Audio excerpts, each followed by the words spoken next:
Iniciou. Aí, agora sim.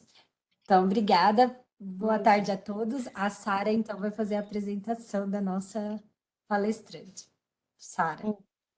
Boa tarde a todos. A gente já inicia agradecendo a presença de cada um, né? E a gente trouxe hoje essa live com o tema cefaleia, a conhecida dor de cabeça, porque foi um pedido e solicitação de vários colegas, vários servidores, que acredito que a maioria sofra de alguma forma de dor, né? E a cefaleia é a mais constante que aparece aqui no nosso dia a dia, ali na diretoria, assim, coisas recorrentes, problemas recorrentes da maioria dos servidores. Então, a gente convidou a Ana e com um imenso prazer a gente recebe ela aqui. Ficamos muito felizes dela ter aceitado esse convite. Foi um tempinho aí que a gente demorou para conseguir fechar uma data, mas conseguimos. Estamos aí com a Ana online. Hoje ela mora e atua em Passo Fundo, mas ela é aqui de Chapecó, atua aqui também.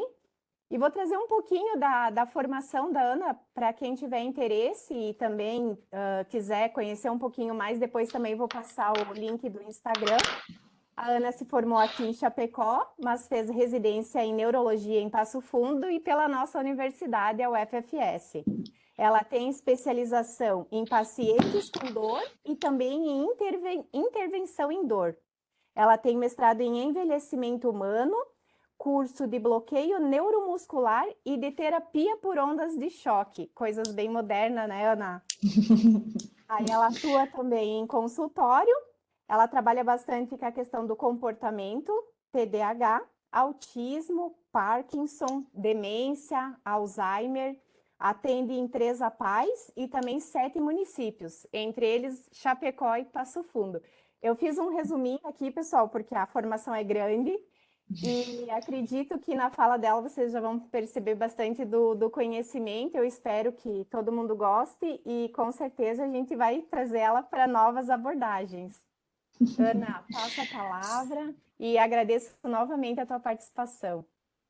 Obrigada, eu que agradeço, foi uma surpresa para mim, ainda mais a Sara, que a gente já se conhece, fomos colegas de colégio, e vir e me fazer esse convite, eu me sinto muito honrada, até pela confiança no meu trabalho, e eu espero que com as informações que eu consiga passar aqui para vocês, vocês consigam entender um pouquinho mais sobre a dor de cabeça. A gente sabe que a dor de cabeça, ela é uma das queixas mais frequentes, sim, inclusive na emergência, né? Tanto dor de cabeça como a dor nas costas, né? O que mais buscam atendimento. E existe mais de um tipo de dor de cabeça.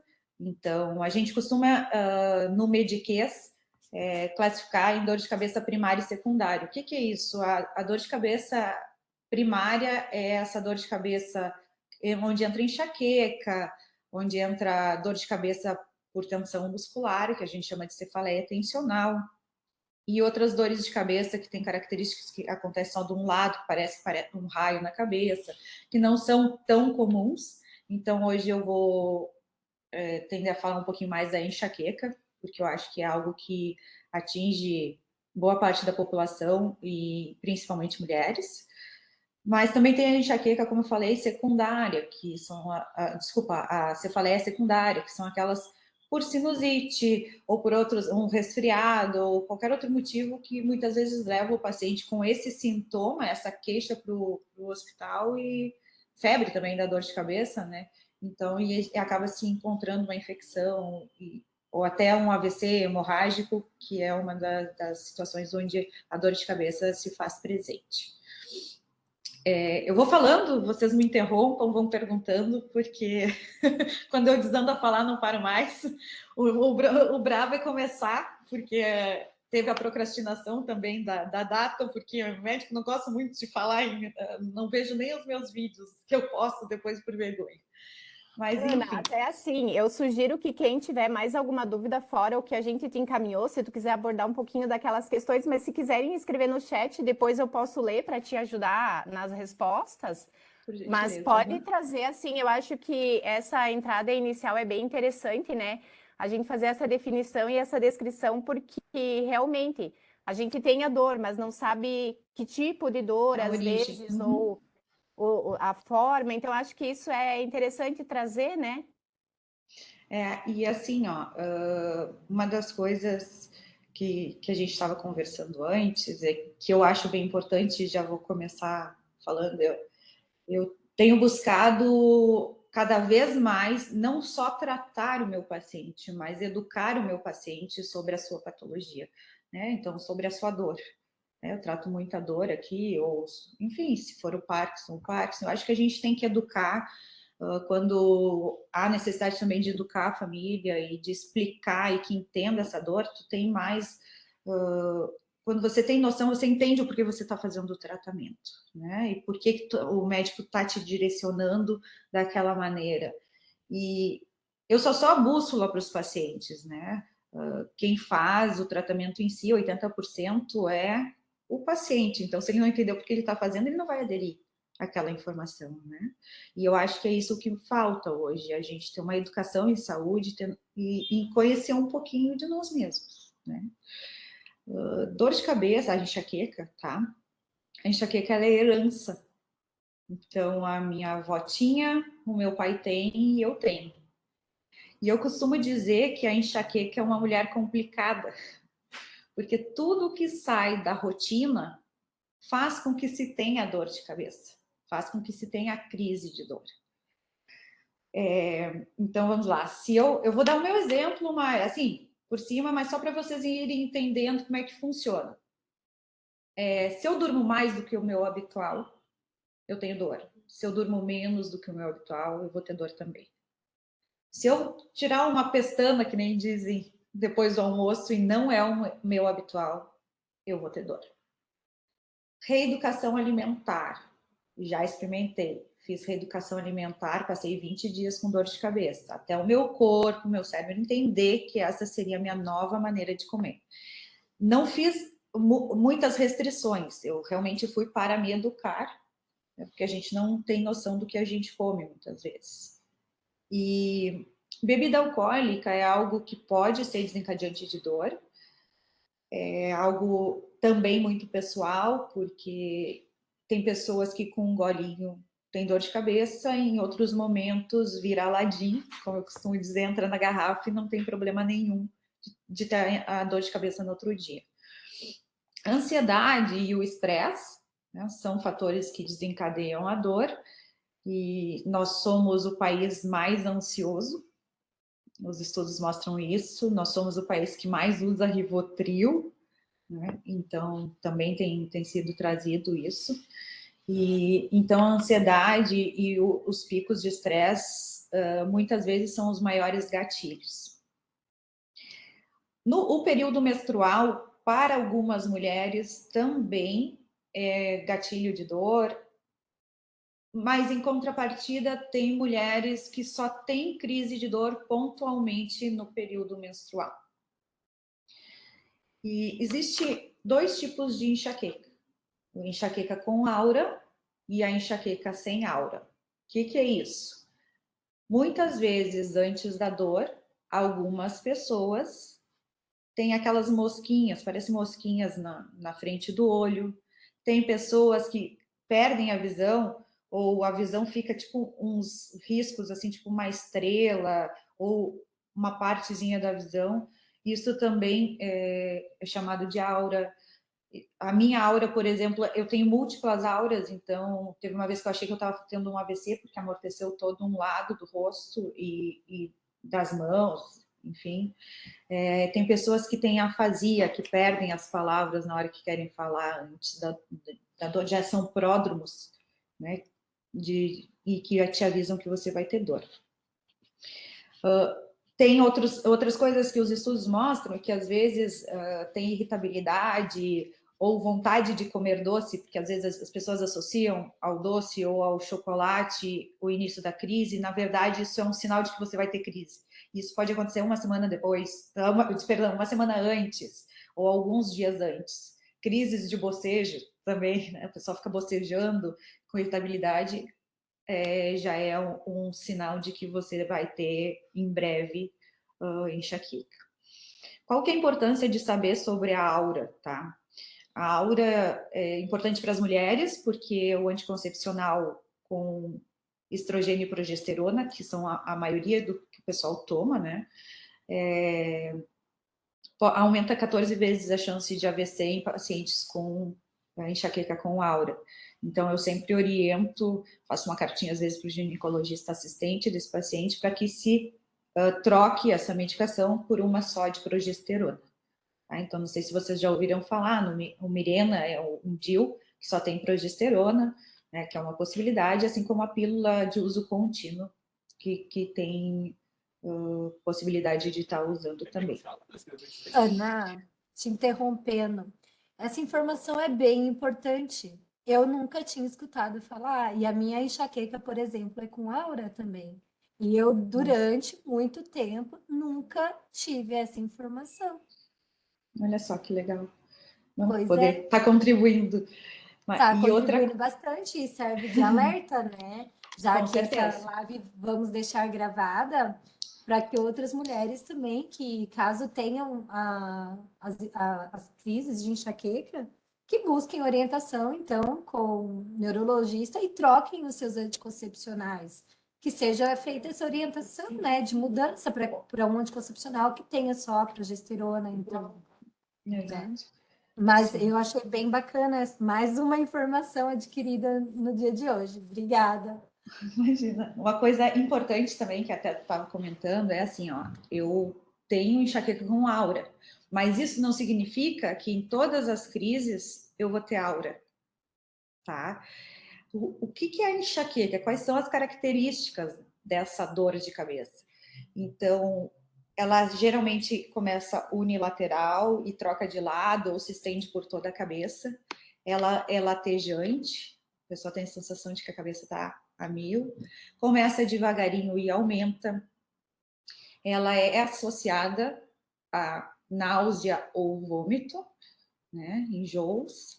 Ela também é associada à fono e fotofobia. O que é isso? O barulho e a luz atrapalham muito, por isso que as pessoas dizem, eu quero ficar no quarto, no escurinho, quietinha, né?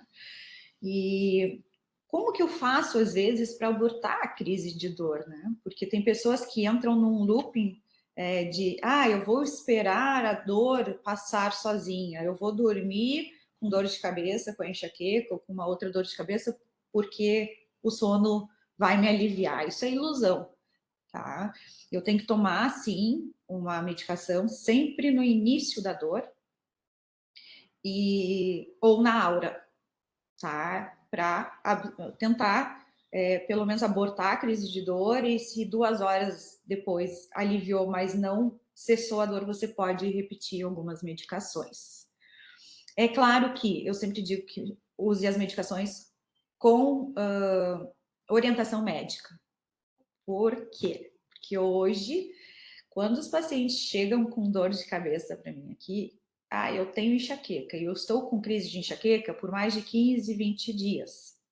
Mas essa pessoa está usando a dipirona por todos os dias, às vezes 4 ou 5 analgésicos, 4 ou 5 medicações, e aí cria um outro problema, que além da enxaqueca, você faz uma dor de cabeça por uso excessivo de medicação. E aí, essa medicação, ela acaba fazendo um efeito rebote e faz com que você tenha mais dor. Então, é um cuidado, assim, a automedicação é muito complicado. Tem medicações para dor de cabeça que o pessoal usa indiscriminadamente e que são medicações que, às vezes, diminuem os vasinhos das coronárias ali do coração e pode, daqui a pouco, em uso excessivo, acabar infartando, né? Tem outras, eu tive uma situação de um paciente que usou o Cefaliv, que é a ergotamina, assim, em quantidade inadequada e fez um espasmo cerebral, desorientou e depois de um tempo que passou o efeito da medicação, ficou tudo bem, mas assim, acaba servindo de lição, né? Então, além disso, eu queria dizer para vocês que a gente pode ter mais de um tipo de dor de cabeça, né? Que é essa importância de trazer não só a enxaqueca, não só a dor de cabeça por uso excessivo de medicações, mas muitas vezes a paciente também tem uma enxaqueca, uma cefaleia tensional, que é por tensão muscular. Então, eu faço tensões musculares e fico irradiando a dor, e muitas vezes simula uma dor de cabeça enxaquecosa, porque o nosso trapézio aqui, ele está interligado, a inervação está interligada com a cabeça. Então, às vezes eu faço pontos de dor crônicos aqui, que simula, irradia aquela dor como se fosse hemicraniana, e as pessoas confundem com enxaqueca. Assim como uma dor de cabeça tensional não tratada pode ser gatilho também para enxaqueca. Tá? Uma das coisas que as pessoas perguntam muito, agora eu já terminei meu cafezinho aqui, mas uma das coisas que o pessoal pergunta muito é a relação da cafeína com dor de cabeça. A gente sabe que a cafeína, ela faz uma vasoconstrição do corpo. O que é isso? Ela diminui os vasinhos, o calibre dos... Perdão, faz uma vasodilatação no corpo, então ela aumenta os vasinhos no corpo, e no cérebro ela faz o contrário, ela faz uma vasoconstrição. Então, a dor de cabeça, a enxaqueca, ela aumenta os vasinhos do cérebro. Então, aí tu usa a cafeína, diminui os vasinhos e auxilia para que diminua aquele processo inflamatório que está tendo ali e se tenha um alívio da dor, tá? Em contrapartida, tem pessoas, sim, é muito individual, mas tem pessoas que dizem, a cafeína, ela me dá dor de cabeça. Às vezes é uma coincidência, né? Aquele dia que você já estava com uma dor, não percebeu e tomou café e ficou... e teve teve dor de cabeça. Em excesso, o café pode dar dor de cabeça. Eu, por exemplo, eu sou acostumada a tomar pelo menos 3 xícaras de café por dia. E, então, se eu não tomo, eu tenho dor de cabeça, porque isso faz parte da minha rotina. Quem tem essa mania ou esse hábito com o chimarrão, é a mesma coisa. Não tomo chimarrão, tenho dor de cabeça. A hidratação, a água, 2 litros por dia, auxilia a que você não tenha dor de cabeça também. Às vezes o pessoal diz, eu estava no sol e o sol me deu dor de cabeça. Às vezes tu não tomou água o suficiente, né? E isso também colabora para que você tenha dor. E então, assim, quem tem dor de cabeça, quem tem enxaqueca propriamente dito, a gente tem que ter uma vida disciplinada. E é óbvio que, eventualmente, tipo, a nossa rotina ela não permite, muitas vezes, que a gente tenha o tempo todo essa disciplina. Até porque uma coisa bem importante que a Débora falou foi pensar em qualidade de vida, que não é algo cultural. Eu acho que hoje já deve se começar a pensar nisso, porque isso faz parte do nosso envelhecimento. A gente não tem a cultura de pensar também em como a gente quer envelhecer, né? Mas a mudança de estilo de vida é o que vai fazer com que você não tenha dor. Valorizar o seu sono, valorizar o exercício físico. O exercício físico ele é fundamental, é tratamento para enxaqueca, faz parte. Alivia a tensão muscular também, então faz com que você melhore, alongue, melhore as questões... e o reforço muscular também, porque a gente tem a musculatura fraca, então faz mais contraturas, né? E aí evita também que você tenha dor de cabeça. Não sei se faltou alguma coisa. Ana, nesse sentido, a questão da alimentação, tu trouxe a questão do café, da atividade física. Trazendo para o meu caso pessoal, assim, a questão do açúcar, da gordura, isso tem ligação? Hoje a gente sabe que as dores são situações que trazem inflamação para o corpo, né, em geral. Então, uma alimentação com redução da alimentação inflamatória, sem dúvida, te auxilia para que você não tenha dores, né? Então, hoje está se tratando muito essa questão de vincular a alimentação, mas a questão que às vezes o pessoal traz é que aquele alimento pontualmente trouxe desencadeou a dor. Tá? Não tem alimentos específicos. O pessoal ali é o chocolate, mas é aquela questão que eu falei. Mas é muito individual, tá, Sara? É aquilo que tu falou mesmo. Tem uma paciente que identificou que um tal queijo dá dor de cabeça nela. Tem gente que com o tanino do vinho, então usa só bebida branca, porque percebe que toda vez que toma tem dor. E uma coisa legal que eu vou ensinar para vocês, ainda mais agora no friozinho, para quem gosta de vinho, tomem sempre um anti-inflamatório ou um engove antes de beber, para tentar evitar que se tenha a dor de cabeça rebote ou por causa do álcool. Por que isso? Porque no funcionamento da dor de cabeça, o cérebro ele manda o estômago ficar parado. Faz uma gastroparesia. Então, assim, se você tomar o remédio e demorar muito para tomar esse remédio, você já tiver com dor, o estômago está parado, não absorveu a medicação. Se não absorveu a medicação, está ali parado, está irritando o meu estômago, acontece o vômito. Então, as pessoas às vezes dizem, eu estou com problema de fígado, doutora, e aí depois vem a dor de cabeça. Foi depois do almoço que aconteceu essa situação, e eu passei muito mal e tudo mais. Não. Quem tem dor de cabeça é uma dor crônica. O cérebro, ele é sensibilizado à dor. Então, você é acostumado a sentir dor. Né? O cérebro ele entende que essa dor faz parte do teu corpo. Então, se eu fizer assim com a minha unha, bem sutilmente, em alguém que não tem dor crônica, ela não vai nem sentir. Mas quem tem dor crônica, se eu palpar, qualquer coisinha tem uma sensibilidade muito maior. Sente muito mais dor do que os outros, mas tolera muito mais dor. Porque o corpo ele sempre vai escolher a dor mais forte.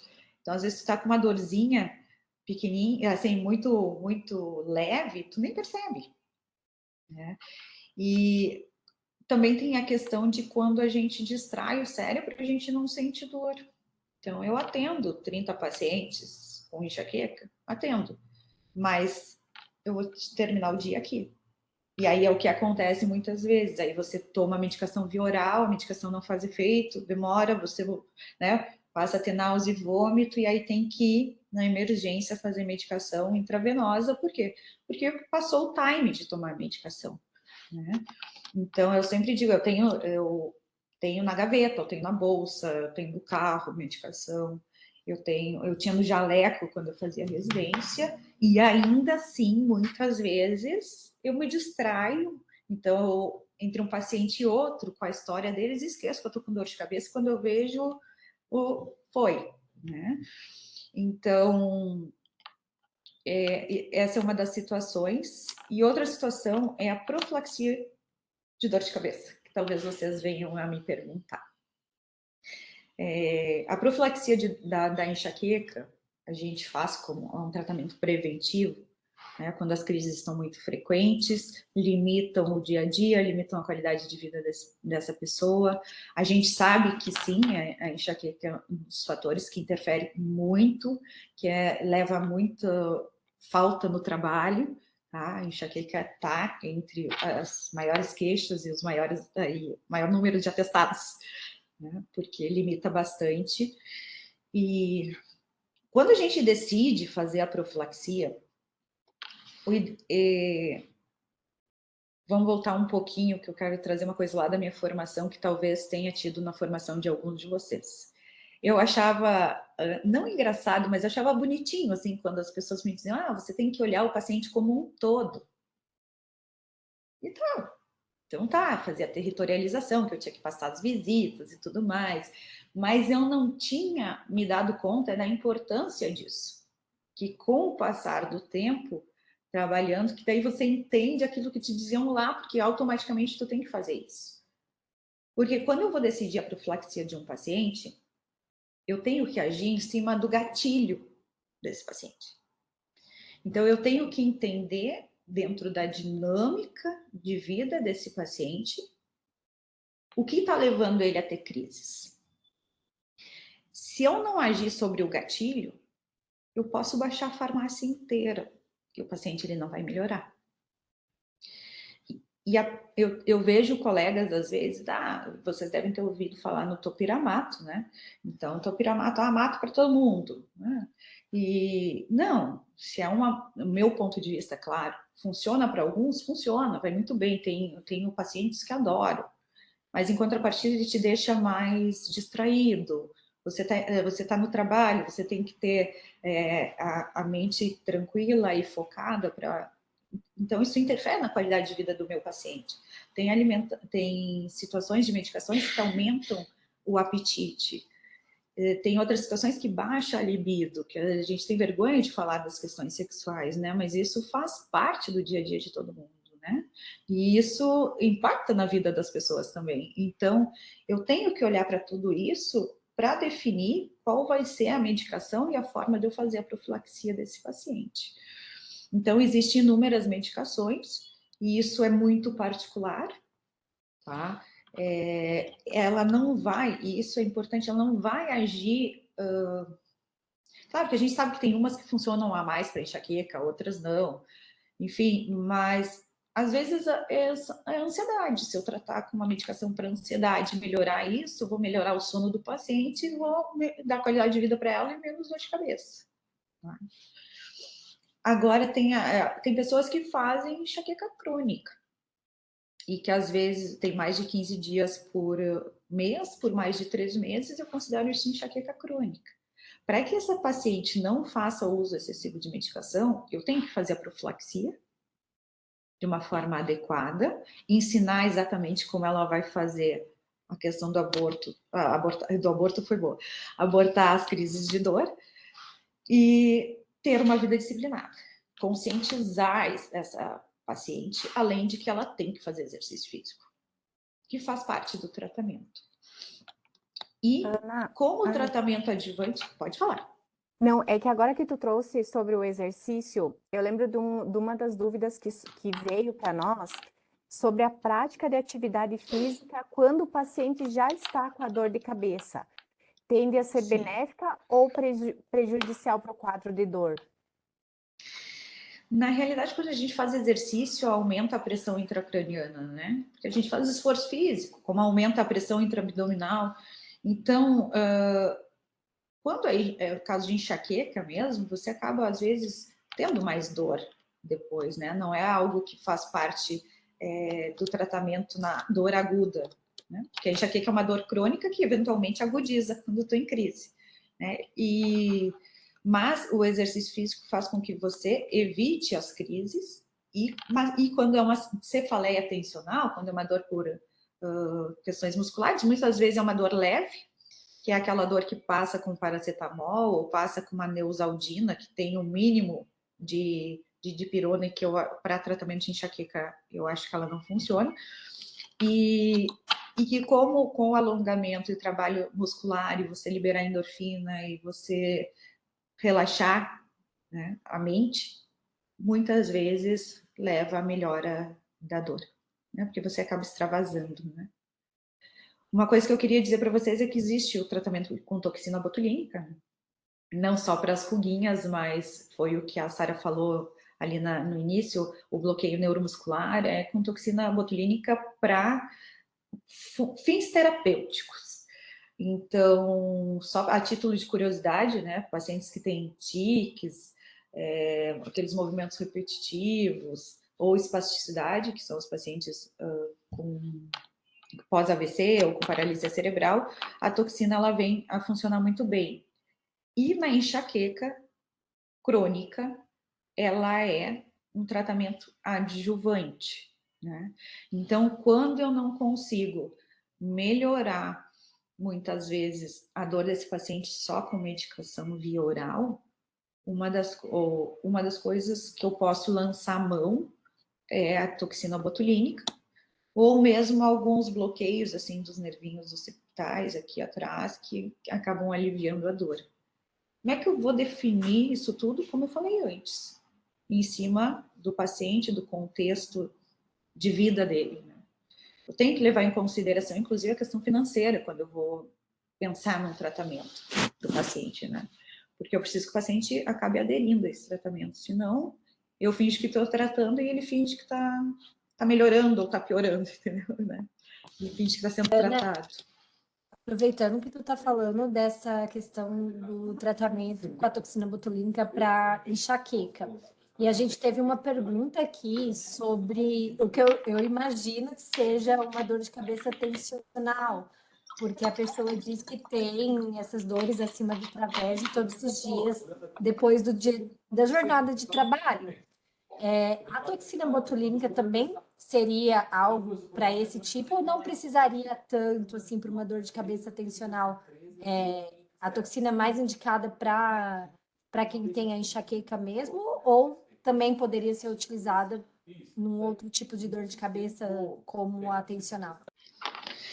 Então, a toxina botulínica, ela faz parte dos tratamentos de dor, sem dúvida, tá? Eu tenho que avaliar muito a questão de qual musculatura e se vale a pena eu estar fazendo isso, essa toxina nesse paciente, porque o Botox é o modo de dizer, né? Eu aqui falando em marca, mas a toxina botulínica, ela acaba enfraquecendo o músculo, né? Então eu tenho que avaliar muito bem qual músculo que eu vou, se vale a pena ou não estar usando a toxina, até porque eu tenho outros tratamentos de intervenção que eu posso estar fazendo nessa paciente que tem múltiplos pontos gatilhos ativos de dor, né? Então a infiltração com lidocaína, que a gente usa com anestésico local e corticoide, pode ser uma alternativa. Eu, particularmente, eu tenho essas dores porque eu tenho hipermobilidade, então já fui agulhada, já fizeram agulhamento a seco, que é sem a medicação, e o fato de ter uma agulha ali e você estar com dor, eu acho que é algo muito desconfortável. Algumas pessoas toleram muito bem, essa é a minha opinião pessoal.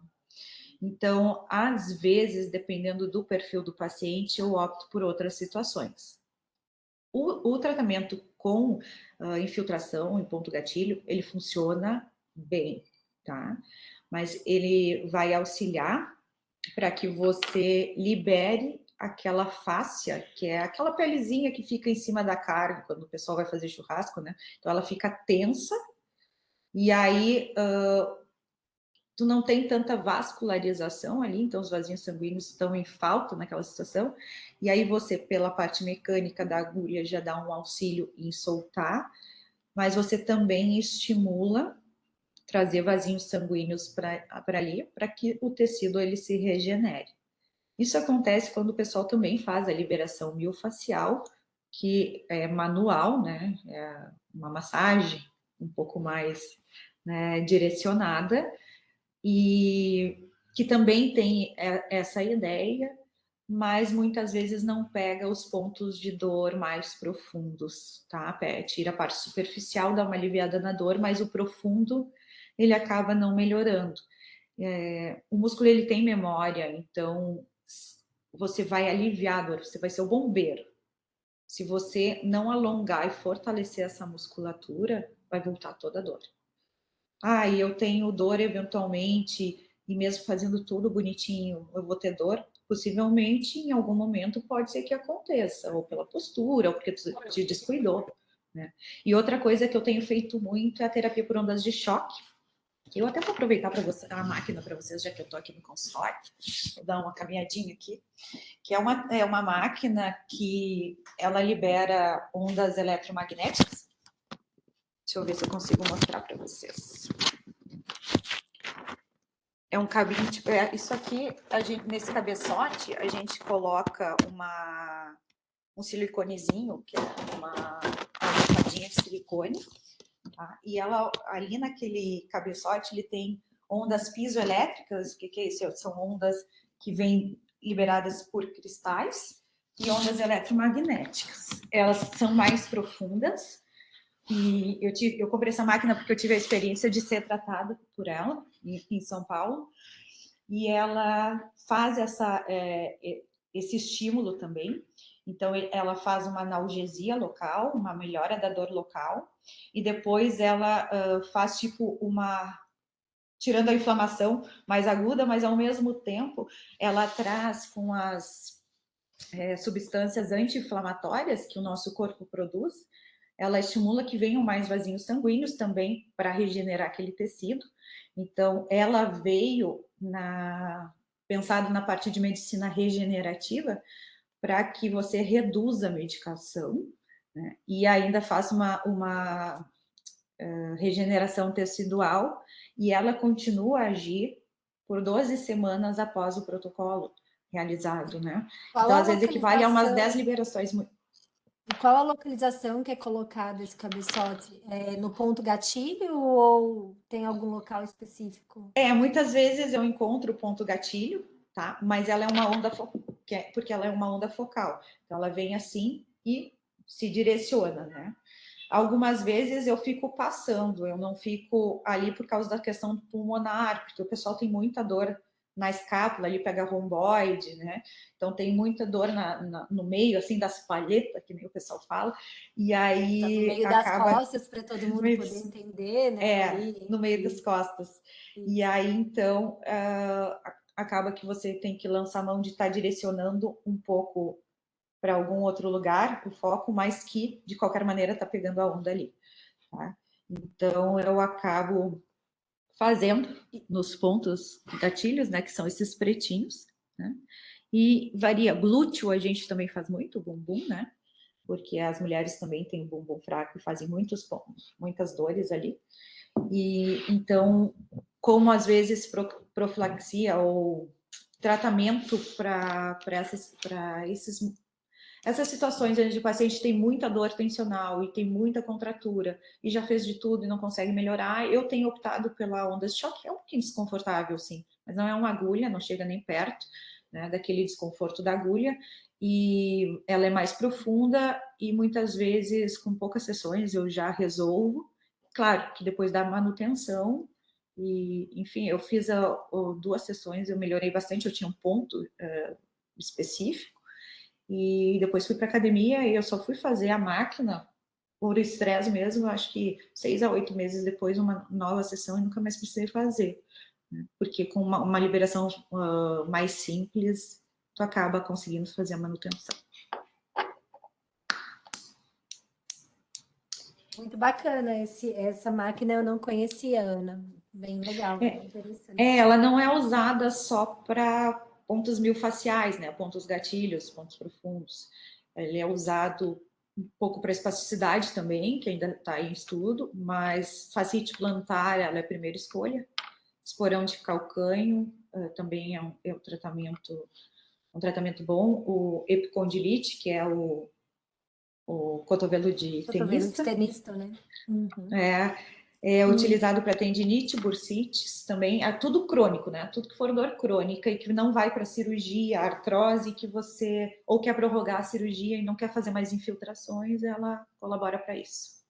E Ana, em relação à dor de cabeça tensional, fazer pausas, que a gente também tem uma campanha aqui na UFFS de fazer a sua pausa, né, 10, 15 minutinhos, fazer os alongamentos, né, dar aquela alongadinha, ou estimular a prática de exercício físico, como tu tá dizendo, isso contribui para diminuir um pouco as dores de cabeça, principalmente essas tensionais, né, vamos dizer assim.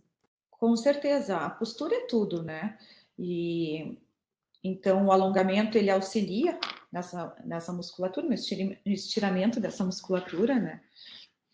Treino de mobilidade, tu bem sabe que é o que auxilia, então não deixa de ser um alongamento muscular, fazer essa pausa, com certeza. Mas se você não reforçar a musculatura, não vai ter pausa ou melhorar sua cadeira, ou melhorar sua postura, ter consciência corporal, não vai ser pausa que vai resolver, entende?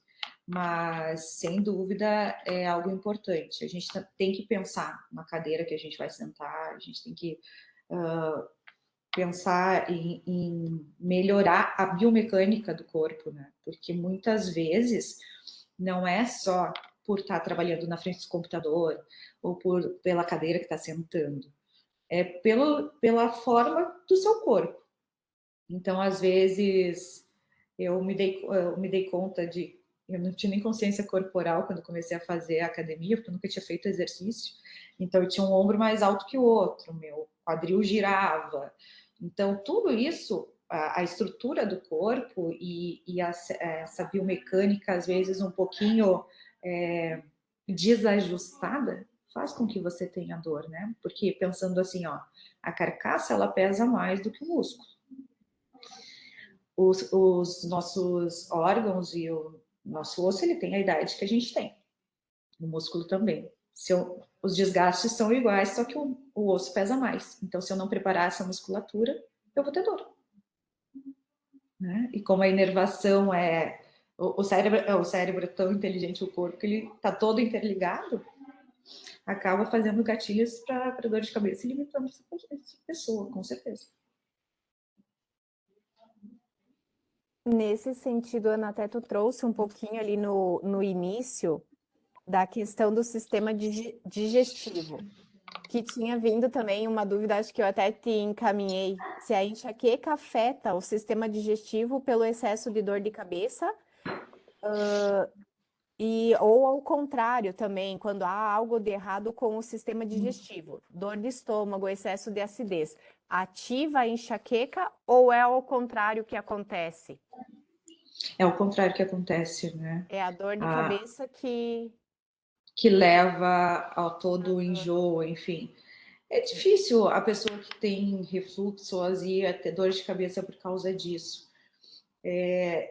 O que acontece às vezes? Às vezes eu tô com uma dor abdominal, tô com algum problema em outro local e a gente sabe que as questões do estômago estão muito ligadas também à ansiedade. Então é uma coisa que se mistura.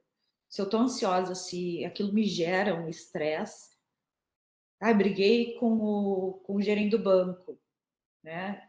Isso já aconteceu comigo. Daí eu fiquei com uma raiva de mim, porque eu tinha que atender os pacientes, fiquei eu com enxaqueca e ele feliz da vida lá, vivendo a vida dele muito bem, obrigado. Então, assim, e aí, claro, tu tá ansiosa, dói o estômago, ou pela dor, ou pelo problema de saúde que você tá tendo, e aquilo gera um estresse, porque dor gera estresse, né?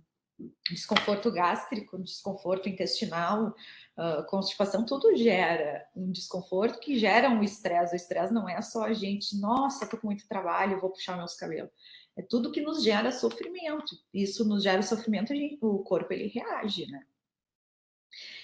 Eu tenho muitas situações assim. Eu gosto sempre de falar para os meus pacientes que eu tinha um espelho no meu outro consultório, agora eu não tenho. Mas o que eu costumo dizer para eles é que quando eles vêm com muita enxaqueca, a gente também tem que olhar para muitas coisas. Como? Muitas vezes a gente se olha, mas a gente não se vê.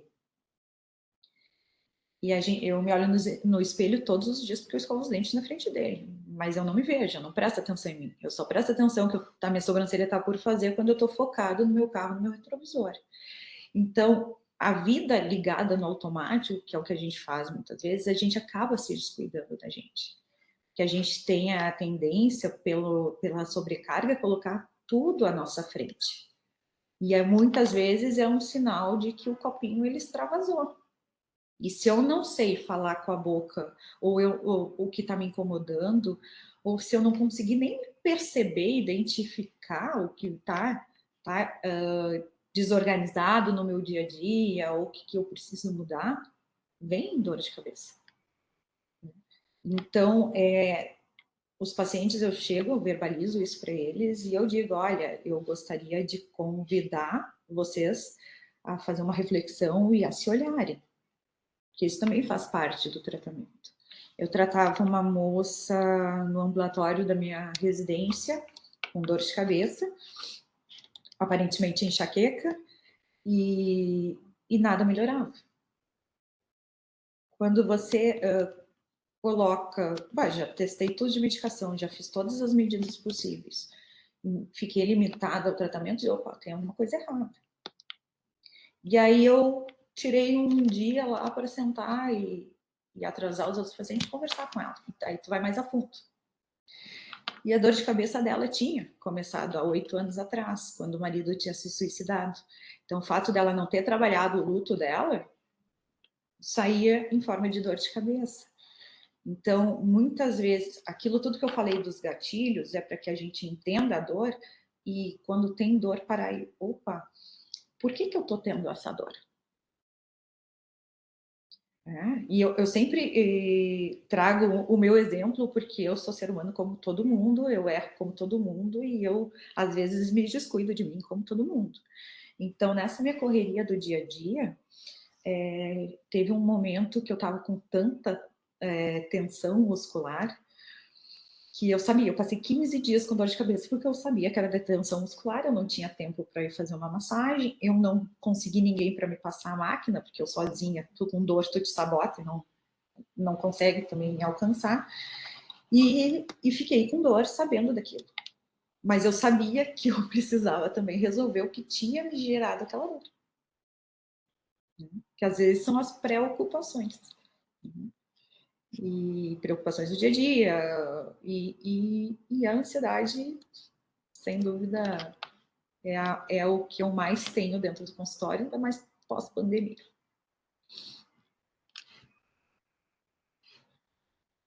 Até nesse sentido, Ana, tu viu bastante diferença da procura de atendimento, a questão do próprio Covid, do tempo que a gente ficou até em isolamento, né? Em casa, muito tempo e tal. Tu viu uma diferença, um crescente número de procura, um número maior de pacientes reclamando dessas dores? Sim, eu não parei de trabalhar. Eu consegui ficar 10 dias em casa, o pessoal estava trabalhando e eu estava com uma demanda boa, porque, sim, as dores pioraram, ficaram mais agudas, muito ligado ao emocional, óbvio, né? O esquecimento, às vezes as pessoas trazem o esquecimento como uma queixa e às vezes é questão de humor deprimido, né, ou ansiedade, porque não consegue, e aí gera falta de sono, e aí você não sedimenta a memória, fica esquecido, distraído, na verdade, né? E muita crise de ansiedade em adolescentes, muita, assim, eu nunca tinha visto tanto, né? E as pessoas realmente descompensaram. Eu não parei de trabalhar em momento algum. Fui ter Covid esse ano, porque eu já tinha cansado da máscara e eu acho que realmente peguei de um paciente que tinha passado há pouco por Covid, do familiar dele, que tossiu na minha cara. Mas assim, e porque chega uma hora que tu não aguenta, né? E sim, nenhum momento eu parei. E hoje a gente ainda sofre reflexos disso, né? Ainda tem muito no meu consultório. Tá? Muito, muito, muito. O pessoal hoje culpa muitas coisas ao Covid também, né? Então, eu comecei com mais esquecimento porque eu tive o Covid. Sim, existe pessoas que veem, a memória fica, né? Eu digo que existe a mente gravídica, que a mulher fica mais lenta, mas existe a mente pandêmica, né? Mas nem tudo é Covid. Às vezes a pessoa não se dá conta que ela está deprimida e que você tem que tratar aquela depressão para melhorar aquilo ali. Eu tive pacientes pós-Covid que ficaram com dor de cabeça residual que eu tive que tratar de forma crônica, como uma profilaxia para alívio de dor, mas também, por incrível que pareça, tinha ansiedade associada e mais ansioso piorava tudo. Durante a pandemia, eu na verdade cancelei não tenho mais TV aberta na minha casa, porque para eu manter a sanidade mental para trabalhar, eu fiquei alienada das notícias. Senão não teria como ajudar ninguém. Assim. Uma das coisas que eu vi, Sara, ali, que o pessoal perguntou e que realmente eu tinha me esquecido, eu falei da acupuntura. Não, eu também ia te perguntar. Na verdade, eu ia te fazer uma pergunta até um pouco mais abrangente, que inclui a acupuntura. As próprias PICs, de uma forma geral, né? Tu tem indicado também como ferramenta não farmacológica para tratamento de dores de cabeça, ou a própria, somente a acupuntura. A gente sabe que tem outras terapias, né, que estão incluídas ali nas PICs, como florais, auriculoterapia, acupuntura. Queria que, se tu tiver possibilidade de falar um Com pouco certeza. disso, ok. Então, Eu sou uma neurologista bem aberta a isso, porque eu sou fã das terapias alternativas, como tratamento adjuvante, né, um tratamento complementar. Eu acredito que quando a pessoa é muito ansiosa, só o floral, só a alopatia, ela não funciona tão bem. Por quê? Porque demora mais para fazer efeito. Você tem que tomar de uma forma regular e nem todo mundo faz isso, né? Eu, por exemplo, teria que tomar, sei lá, às vezes 3 vezes ao dia, mantendo um lugar escuro, tem todo um cuidado e que gera às vezes mais estresse do que auxilia aquele paciente. Mas eu sou a favor, sim. A acupuntura é algo que vem auxiliar na dor, também trabalha de uma forma contínua, ela não é instantânea para te liberar a dor, ela faz uma neuromodulação cerebral, então isso para vários tipos de dor, são sessões contínuas e um período para que isso tenha efeito, né? A auriculoterapia, ela age muito nas questões emocionais também, que são gatilhos para dor de cabeça e para outras dores. Então, eu acredito que sim. Eu acredito assim, ó, não existe fórmula de bolo. Cada paciente ele é único e parece balela, mas não, é que às vezes o que funciona para mim não vai funcionar para ti de tratamento. Então, se funciona, se tem resultado, eu sou super a favor. O que a gente tem visto são os óleos essenciais, né? Do doTERRA, que tem dado certo na questão anti-inflamatória e algumas situações de dores musculares e a dor de cabeça propriamente dita, né? Tem auxiliado, inclusive, a espaçar as crises de dor. Eu tive a experiência de usar numa crise, aliviou, mas não tirou, não cessou toda a dor, mas eu também demorei para fazer o uso. Mas como profilaxia tem auxiliado alguns pacientes que acreditam e que utilizam disso. Eu sempre digo que o tripé de qualquer tratamento médico é a equipe de saúde, que entra a medicação, entra uma equipe multidisciplinar e o apoio familiar e a espiritualidade. Eu acho que você ter fé, em cada um na sua fé e cada um no que acredita, eu acho que esse é o tripé. Se algum tiver manco, o paciente ele não evolui no tratamento. E é um tabu também falar sobre espiritualidade, né? Mas é algo que eu trabalho bastante com os meus pacientes. Eu já tive pacientes que eu indiquei reiki, sabe? Então, eu experimento muitas coisas. O profissional que eu vou e indico para fazer liberação facial, miofascial no meu paciente, eu já fui, eu já testei, né? Porque se não tiver o mesmo perfil de trabalho que eu, que é olhar para aquele paciente como uma pessoa única, olhar para a Sara como Sara, e em cima da Sara montar um plano terapêutico, aí não faz sentido para mim, entendeu? Até eu tenho situações que eu atendo muitos pacientes de fora da região toda aqui. Hoje mesmo veio uma de São Borja. E os pacientes às vezes não têm condições de fazer aqui o tratamento, né?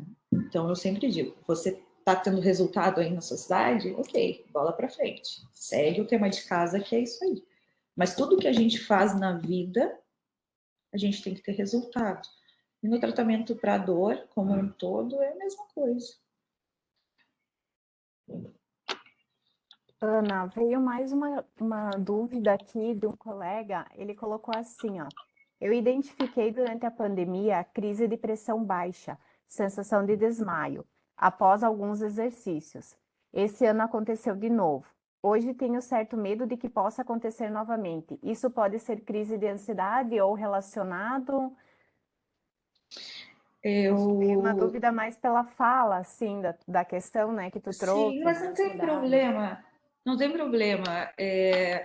Olha só, para eu chegar na conclusão que o meu paciente, nesse caso, está com crise de ansiedade, eu tenho que descartar outras coisas mais sérias, né? Então, eu acho que a questão cardiológica, ela deve ser excluída nesse caso, né? Ou prestar atenção nas questões respiratórias. Às vezes, o que acontece? A gente respira mal durante o exercício físico e aí demora para chegar oxigênio no cérebro, porque eu estou hiperventilando, e aí eu tenho essa sensação de desmaio e essa sensação de que a pressão baixou pelo mal-estar que tudo isso traz. Tá? Então, eu já tive pacientes que tiveram a sensação de desmaio e foi crise convulsiva. Não é o teu caso, pelo que tu me contou, mas é interessante falar, porque não existe só crise convulsiva daquelas que o pessoal se bate e cai, né? As pessoas não sabem disso. Existe crises convulsivas que só uma partezinha do cérebro ele se confunde. Então, a pessoa pode estar aqui parada e daqui a pouco continuar. Então, a gente tem que estar com o olhar atento. Acontece muito em criança também, sabe? Então, isso pode afetar, em alguns sentidos, a vida das pessoas. Aí depois, olha só, você... Aí olhar para o todo, né? Se eu estou ansioso porque dessa ansiedade, eu estou somatizando ou não estou isso, se abre um leque de situações, né? Mas eu acho fundamental a parte cardiológica, apesar de que eu acho que seja algo muito relacionado à respiração, no teu caso, tá? E aí depois, avaliei tudo, excluí coisas mais sérias, bom, então realmente é só ansiedade. Ou às vezes a ansiedade está relacionada ao todo, né? Tem mais uma aqui, né? Algum problema ocular, mesmo que leve, pode resultar em dores de cabeça mesmo após o trabalho? Sim. Tem o pessoal que força muito a visão e a luminosidade do computador. Hoje a gente está usando muita tela, isso pode ocasionar a dor de cabeça, né? Cansaço.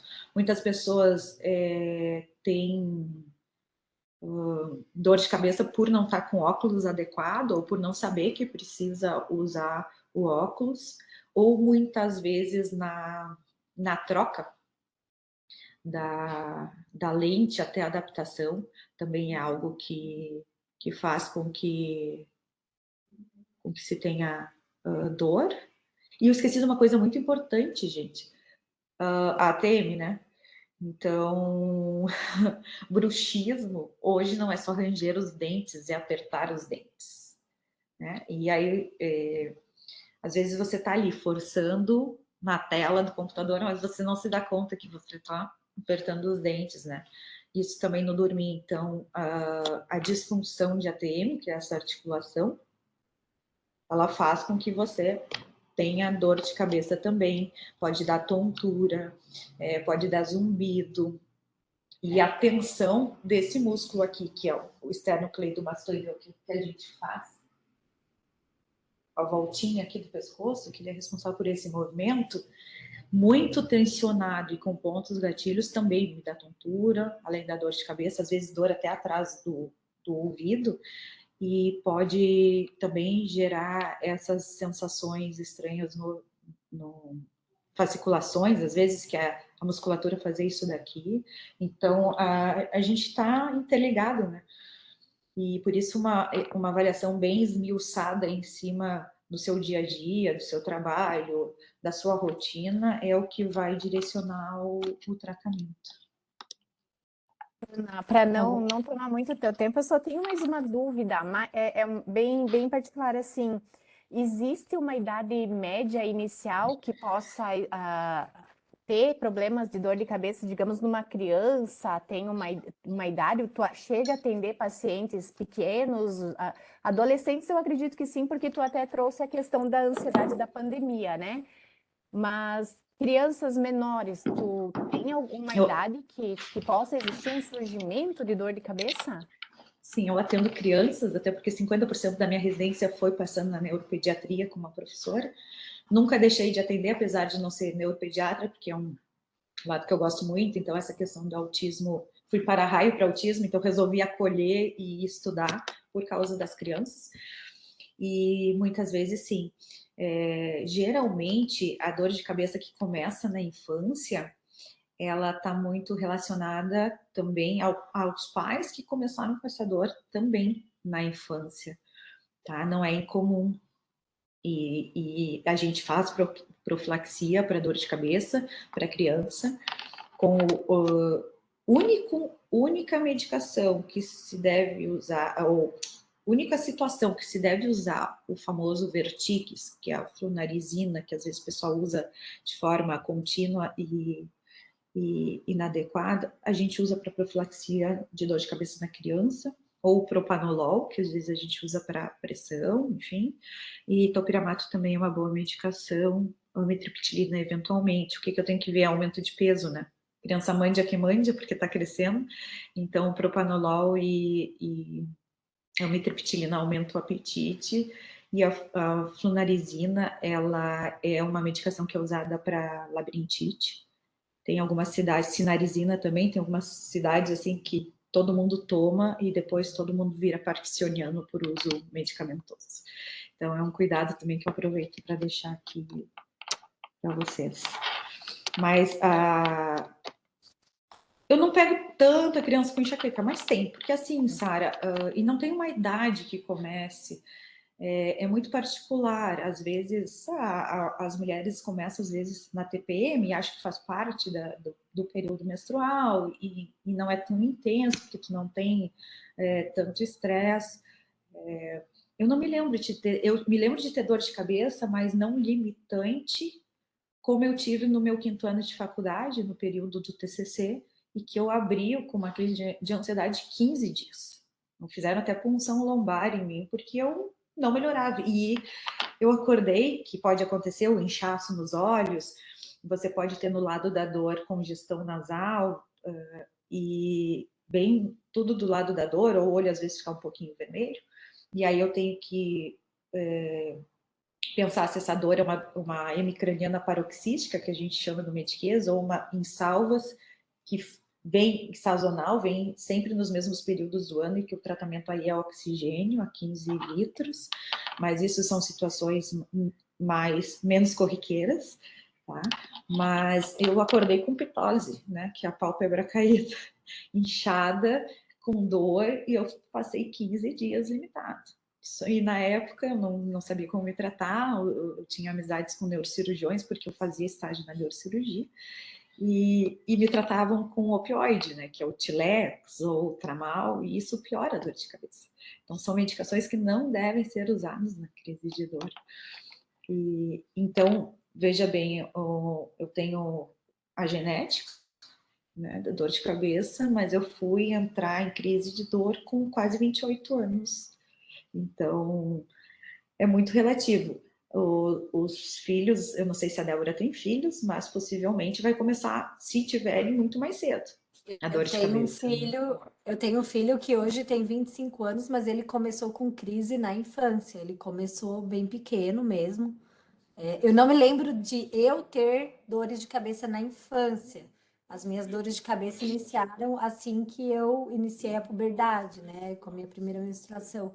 Mas o meu filho iniciou muito cedo, com 7, 8 anos, ele relatava dores de cabeça.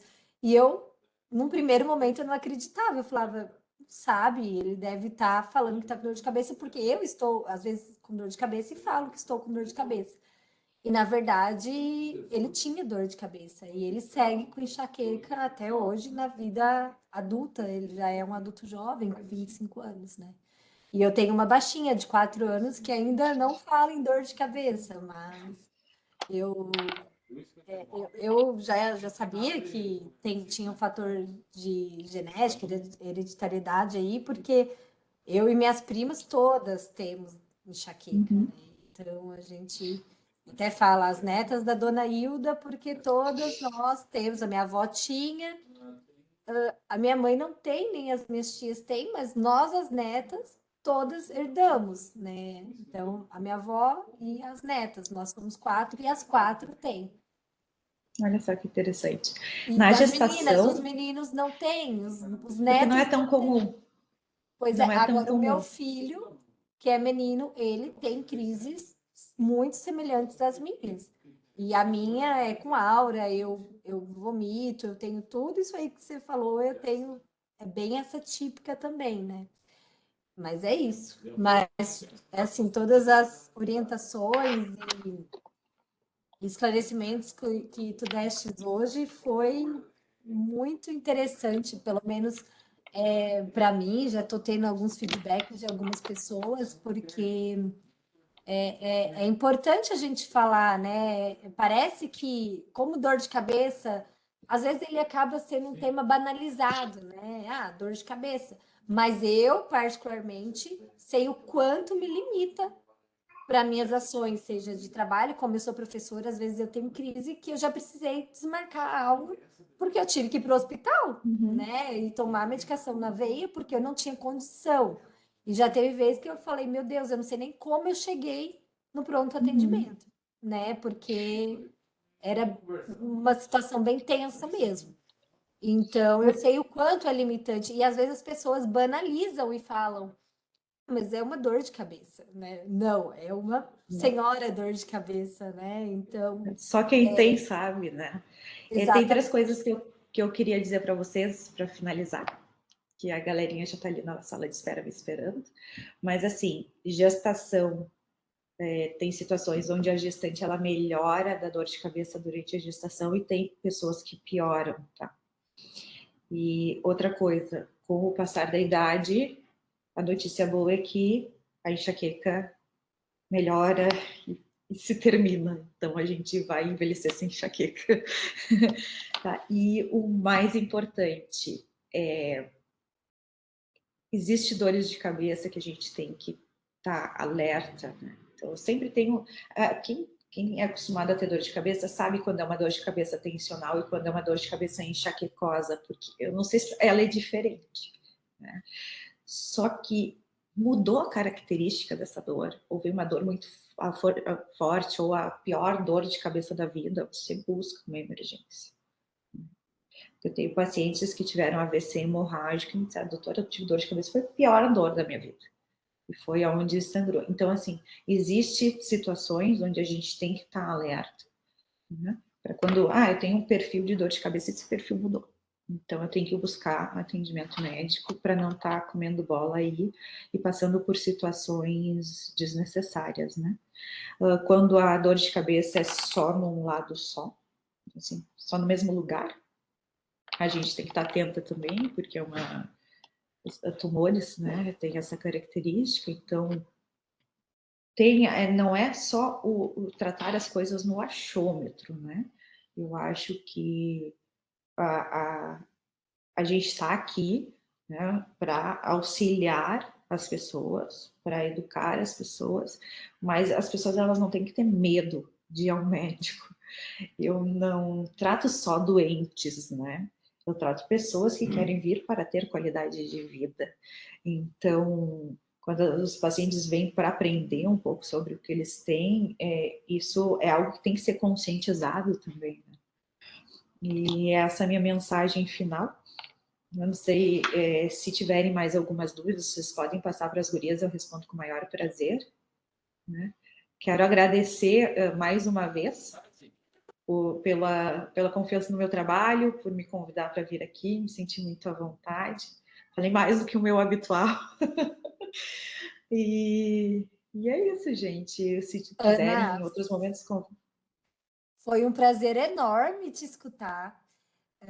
Já temos vários feedbacks, como te comentei, muito esclarecedor, muito útil todas as informações que você trouxe para nós. Nós é que agradecemos imensamente a gente ter conseguido chegar aí numa data que foi boa para você e que a gente conseguiu te trazer e te escutar.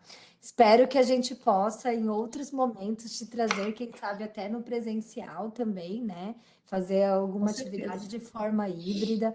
Mas, em nome da diretoria, em nome da universidade, nós gostaríamos muito de te agradecer e também publicizar e agradecer todo o empenho da Sara, né, por toda a dedicação que ela fez, porque vocês têm esse contato já pessoal, então ela fez toda esse contato contigo.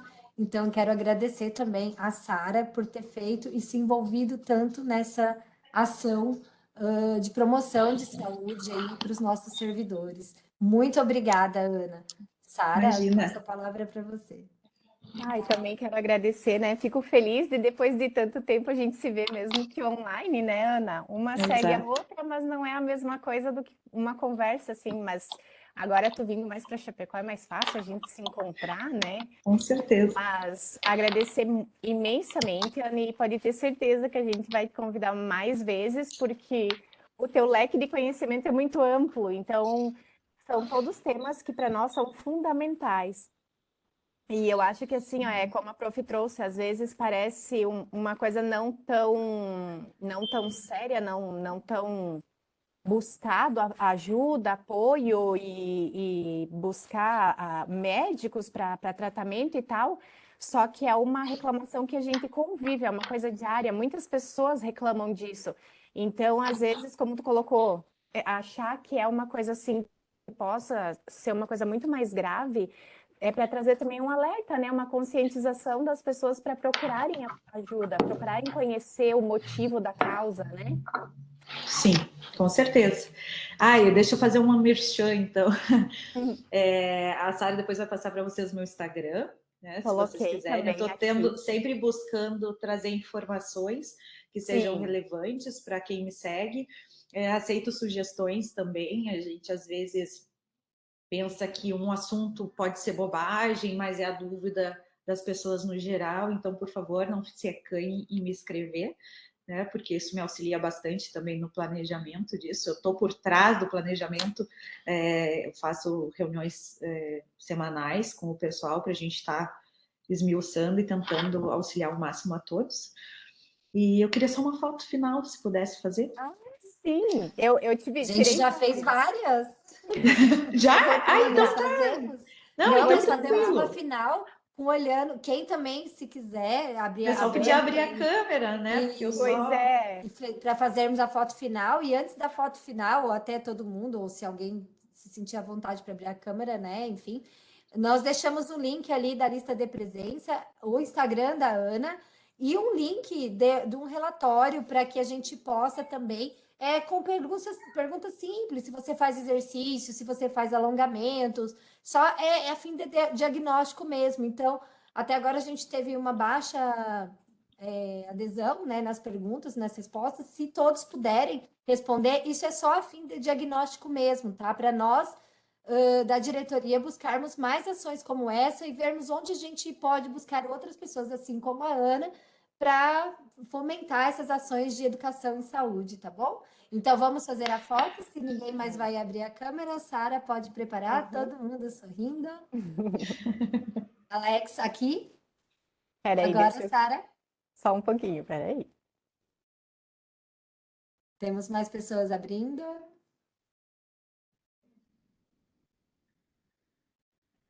Aí. Muito É bom bem. ver o rostinho de todos. É Gente, foi legal, um é. prazer. Muito Foi nosso, obrigada, Ana, Ana. mais uma vez. Sinta o nosso abraço e até mais. Então, obrigada a todos pela participação. Tchau, tchau, Beijão. pessoal. Tchau, Até tchau. mais.